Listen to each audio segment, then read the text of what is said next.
Mimi ni K2, mtetezi wa Matiang'i, bunge la mwananchi la Githurai main. Yani Githurai, bunge la mwananchi number 1 Githurai. Mimi kitu ya kwanza nipongeze wa Kenya.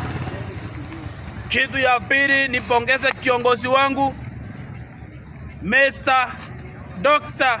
Okengo Matiang'i, kwa sababu huyo ndugu ndiye anataka kiti ya president 2027.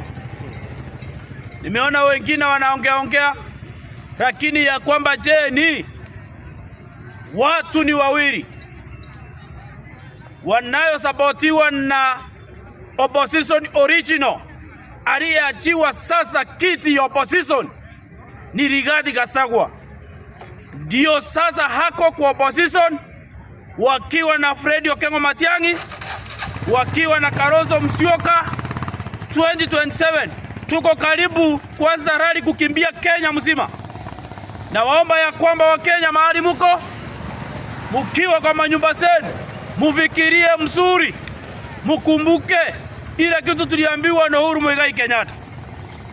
Mukumbuke ya kwamba alituambia miezi ni 2 na ikafika miezi 2 tukaanza kuteseka.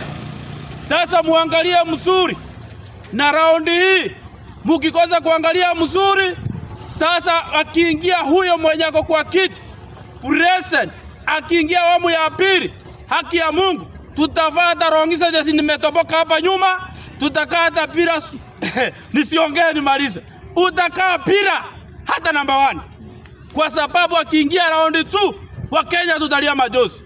Saa hii ameanza kupembeleza, saa hii ameanza kuambia wa Kenya vizuri, akituambia angalieni 2027. Saa hii munaona watu wakienda kwa makanisa wanapiwa tear gas. Saa hii munaona watu wanalia machozi. Mimi nataka niwaambie wenzangu, Kenya msima mahali muko, mujaribu kuangalia vizuri kiongozi wa